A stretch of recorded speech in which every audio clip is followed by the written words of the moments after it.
Hi friends, మీరందరూ ఎలా ఉన్నారు? నేనైతే బాగున్నాను. మీరు కూడా బాగుండాలని కోరుకుంటున్నాను.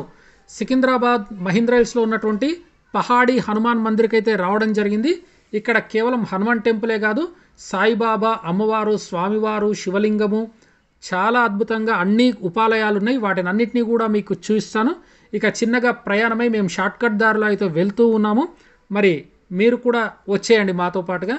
రాగానే గేటుకి ఎదురుగా పూలతో అలంకరించి ఘనంగా స్వాగతం పలుకుతున్న ఇక్కడ పూలన్నీ కూడా చూసుకోవచ్చు. ఈ గేట్లో నుంచి ఎదురుగా వెళ్ళగానే మనకు గణపతి ఆర్టిఫిషియల్గా పెట్టినటువంటి గణపతి కనబడుతుంది.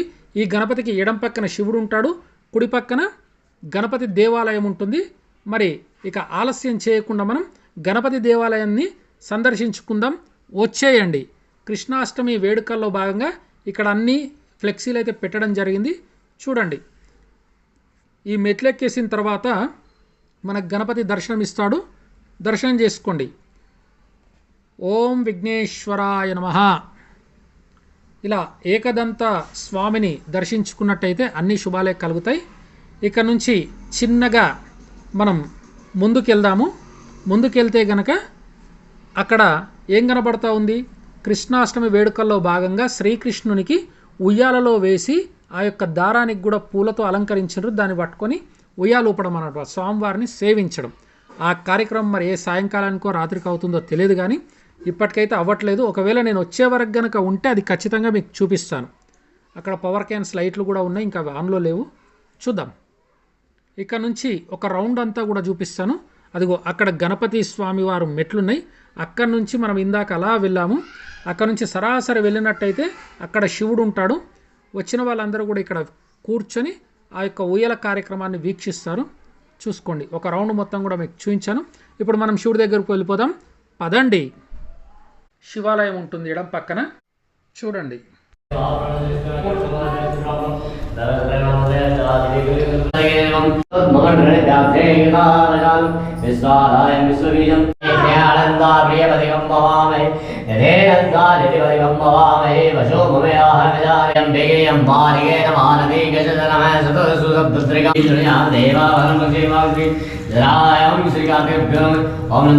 ఓం శ్రీ నందీశ్వరభ్యో నమః.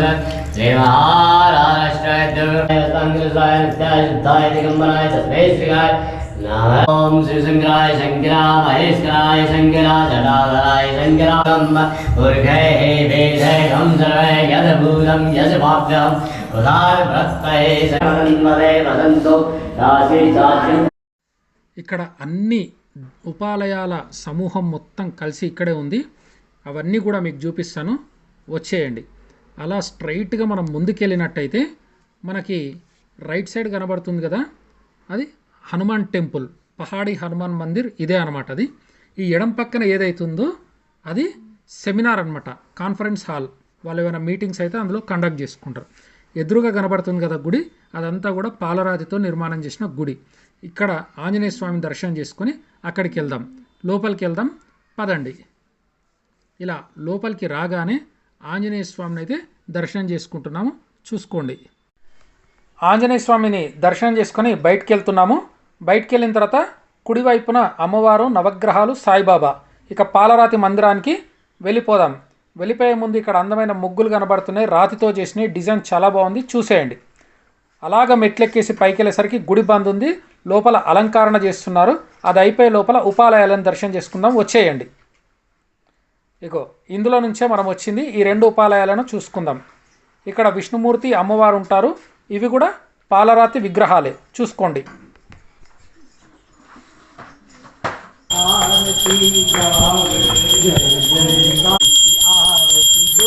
चित्त लगा दास आ गयो शरण में ఏంటి స్పెషల్ అంటే పాలరాతితో నిర్మించడం.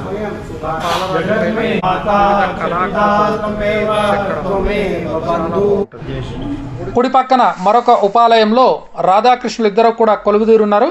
ఇక్కడ కూడా పాలరాతి విగ్రహాలే. చూసుకోండి. ప్రధానమైనటువంటి దేవాలయాన్ని ఒక మూల నుంచి మరొక మూల వైపు చుట్టూరుగా తిప్పి చూపిస్తున్నాను. చూసుకోండి. ఆలయ స్ట్రక్చర్ అంతా కూడా చూపిస్తున్నాను.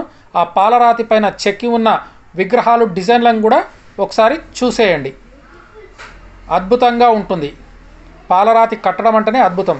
తాజ్మహల్ని కూడా ఈ పాలరాతితోనే నిర్మించారు. ఒక్కసారి గుర్తుకు చేసుకోండి మనం అది కూడా. పైన సీలింగ్ చూసుకోండి ఈ విధంగా ఉంది. కొబ్బరికాయలు ముడుపులు కూడా కట్టారు భక్తులు. ఇక్కడ అద్భుతమైన దేవాలయం ఇది. పాలరాతితో బిర్లా మందిర్ లాగా ఉంటుంది అనుకోండి ఒక రాగా చెప్పాలంటే. స్వామివారి లోపల దర్శనం ఇస్తున్నారు చూసుకోండి. ఇక్కడ నుంచి మెట్లెక్కేసి మనం చిన్నగా వెళ్ళినట్టయితే ఎక్కడికి వెళ్తాం ముందు చెప్తాను పదండి.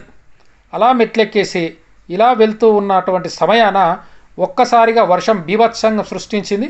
తర్వాత మళ్ళీ మన ప్రయాణం మొదలెట్టేశాం. ఇక రాగానే గుడి బంద్ అయిపోయింది. మళ్ళీ ఒక 1 అవర్ టైం తీసుకున్న తర్వాత గుడి ఓపెన్ అయిపోయింది. అమ్మవారిని దర్శనం చేసేసుకుంటున్నాం. చూసుకోండి అమ్మవారి అనుగ్రహం మీ పైన కూడా ఉండాలని కోరుకుంటున్నాను.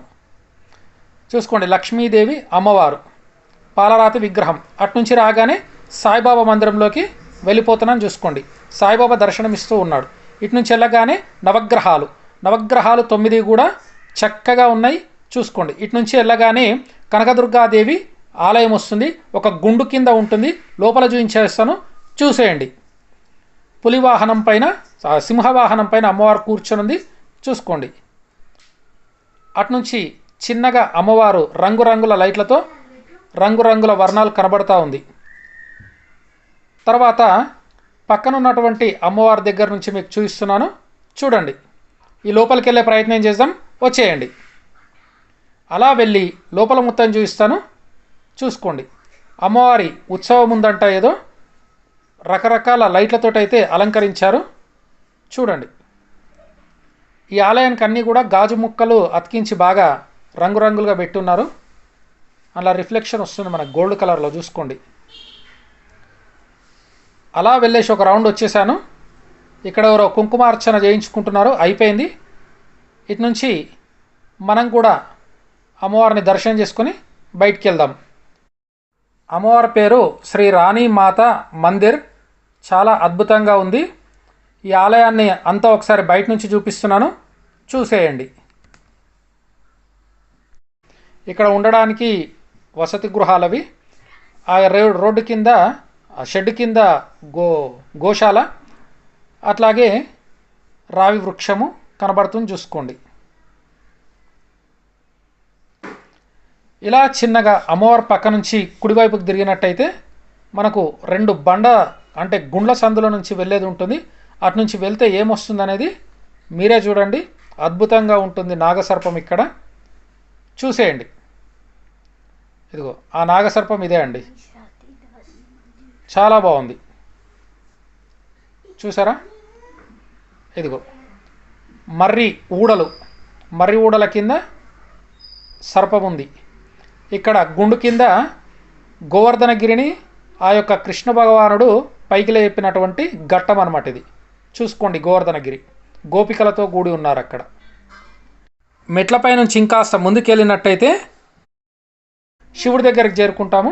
ఇక ఆలస్యం చేయకుండా వర్షం పడకముందే శివుడి దగ్గరికి వెళ్ళుకొని దర్శనం చేసుకుందాం వచ్చేయండి. కిందికంతా కూడా డౌన్ ప్రాంతం కనబడుతుంది. రాగానే ఓంకారం అయితే దర్శనం ఇస్తుంది చూడండి. ఇక్కడ ఓంకారం నుంచి పైకి వెళ్ళినట్టయితే నందీశ్వరుడు, అటుపక్క ఇటుపక్క గణపతులు. నంది వెనకాల నుంచి శివుడిని అయితే చూసేద్దాం చూడండి కొమ్ముల మధ్యలో నుంచి. ఓం నమః శివాయ. అక్కడికి కూడా వెళ్ళే ప్రయత్నం చేద్దాం వచ్చేయండి. అలా మెట్ల దారిలో చెట్ల కొమ్మలు కూడా విరిగిపడ్డాయి. వాటిని అన్నింటిని తొలగించుకుంటూ శివయ్య దగ్గరికి అయితే వచ్చేసాం. శివయ్య చాలా పెద్దగా కూర్చొని ఉన్నాడు. చూడ్డానికి 2 కన్నులు అయితే సరిపోవట్లేదు చూసుకోండి.